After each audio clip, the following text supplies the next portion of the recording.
सभी को एक बार फिर से नमस्कार। मेरे YouTube चैनल पर आप सबका स्वागत है। आज हम हिंदी व्याकरण से जुड़े हुए क्रिया विशेषण के बारे में पढ़ेंगे। आप सबने क्रिया के बारे में तो पहले पढ़ा ही है ना। कोई भी काम जो हम करते हैं उसे क्रिया कहते हैं, लेकिन वो क्रिया किस ढंग से करते हैं उसे हम क्रिया विशेषण कहते हैं। तो मतलब क्रिया की विशेषता बताने वाले शब्द को क्रिया विशेषण कहा जाता है। ठीक है, जैसे उदाहरण देखिए, मोहिनी मधुर गाती है, वह धीरे चलता है, राजू बिल्कुल थक गया है। तो गाती, चलती, गया, ये सब क्रियाएं हैं, लेकिन उसके आगे जो अंडरलाइन किए हुए शब्द हैं जैसे मधुर, धीरे, बिल्कुल, ये सब क्या कर रहे हैं? ये सब क्रिया की विशेषता बता रहे हैं। मधुर गाती है, धीरे चलता है, बिल्कुल थक गया है। तो आगे हम इसके भेद देखेंगे। क्रिया विशेषण के भेद 4 भेद हैं इसके: कालवाचक क्रिया विशेषण, स्थानवाचक क्रिया विशेषण, परिमाणवाचक क्रिया विशेषण और रीतिवाचक क्रिया विशेषण। तो हम इन सबकी अलग अलग परिभाषा आपको बताएंगे और फिर उसके उदाहरण देंगे। ठीक है, तो आप सब तैयार हैं? आप नोट करते रहिएगा इसे। अब जैसे पहला देखिए आप, कालवाचक क्रिया विशेषण। तो काल का मतलब क्या होता है? समय होता है ना। तो कालवाचक क्रिया विशेषण क्या होता है? क्रिया के होने के समय की सूचना देने वाला कि कब क्रिया हुई है। जैसे उदाहरण है, गीता अभी आई है, तुम अब जा सकते हो, राजेंद्र परसों आएगा। तो इसमें अभी, अब, परसों, ये जो शब्द हैं ये कालवाचक क्रिया विशेषण के शब्द हैं, क्योंकि इनसे क्या पता चल रहा है कि क्रिया कब हुई। गीता कब आई? अभी। तुम कब जा सकते हो? अब, है ना। राजेंद्र कब आएगा? परसों आएगा।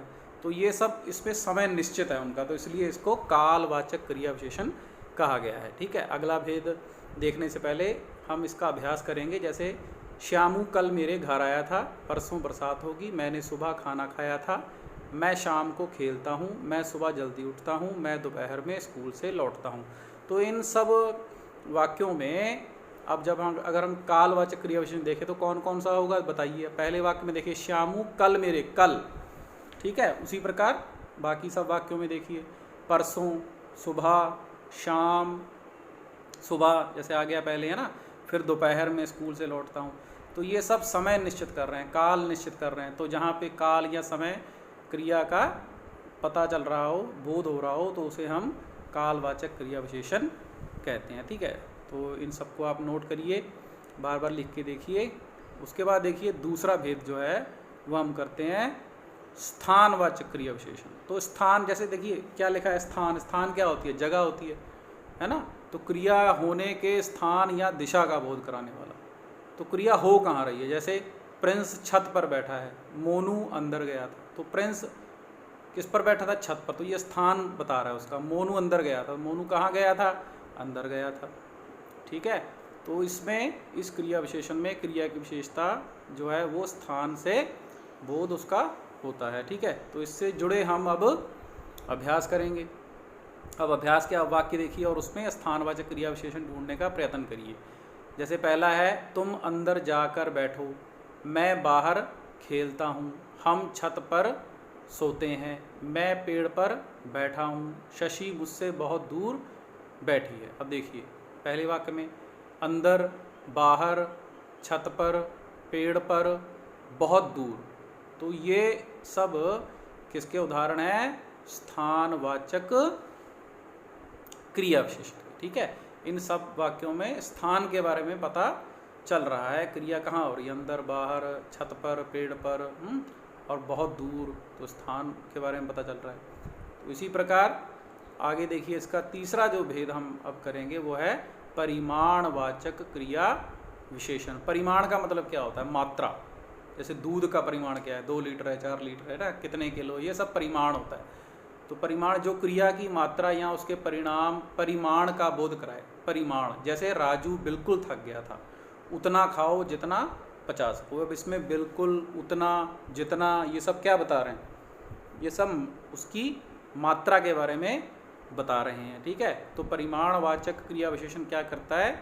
हमें क्रिया की मात्रा या उसके परिमाण का बोध करवाता है। ठीक है, अब इससे जुड़ा हुआ हम कुछ वाक्यों का अभ्यास करेंगे।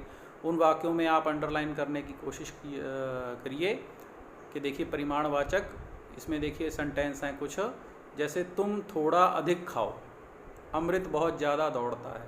मोहन अधिक खाना खाता है, आयुष उसके 2 से ज़्यादा बढ़ता है, अभी तक तुमने पर्याप्त नींद नहीं ली। तो मैंने जिन शब्दों पर जोर दिया जैसे अधिक, ठीक है, बहुत ज़्यादा और ज़्यादा पढ़ता है, पर्याप्त नींद नहीं ली, देखो मैंने इसको अंडरलाइन भी कर दिया है। तो ये सब जो हैं परिमाणवाचक क्रिया विशेषण के बारे में हमें बता रहे हैं, ठीक है। इन वाक्यों को आप लिखिए और उसमें ढूंढने की कोशिश करिए। जब आप बार बार इसको अभ्यास करेंगे तो आप इसको सीख जाएंगे। अधिक, ज़्यादा या पर्याप्त, ये सारे शब्द परिमाणवाचक क्रिया विशेषण से जुड़े हुए हैं। अगला भेद देखिए, रीतिवाचक क्रिया विशेषण, जिससे क्रिया के होने की रीति या विधि का पता चले कि क्रिया हो कैसे रही है। जैसे कोई दौड़ रहा है तो कैसे दौड़ रहा है, तेज़ दौड़ रहा है, धीमे दौड़ रहा है। अब इसमें देखिए 2 वाक्य मैंने दिए हैं, कुलदीप तेज़ दौड़ता है, राजू धीरे चलता है। तो तेज, धीरे, ये क्रिया के आगे लगे हुए हैं, ठीक है। तो ये क्रिया की विशेषता बता रहे हैं। तो ये रीतिवाचक क्रिया विशेषण है। तो रीतिवाचक एक क्रिया विशेषण की, इसको अंग्रेजी में हम एडवर्ब कहते हैं। तो इसकी एक पहचान क्या है, ये कहाँ लगता है, अगर पहचानने का ढंग क्या है कि ये हमेशा जो है ये क्रिया से पहले लगता है। जैसे इस वाक्य में दौड़ता और चलता क्रियाएं हैं, तो उससे पहले जो शब्द लगा हुआ है जैसे तेज, धीरे, ये क्या है, क्रिया विशेषण की पहचान है, ठीक है। तो हमें सिर्फ ये पता करना होता है कि ये क्रिया विशेषण का कौन सा भेद है।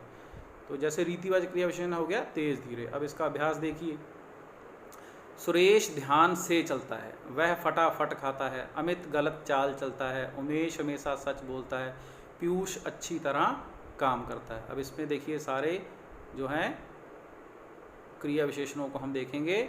जैसे सुरेश ध्यान से चलता है, फटाफट खाता है, तो ये सब रीतिवाचक क्रिया विशेषण है। गलत चाल चलता है, हमेशा सच बोलता है, हमेशा। पीयूष अच्छी तरह काम करता है, इसमें क्या है, अच्छी तरह।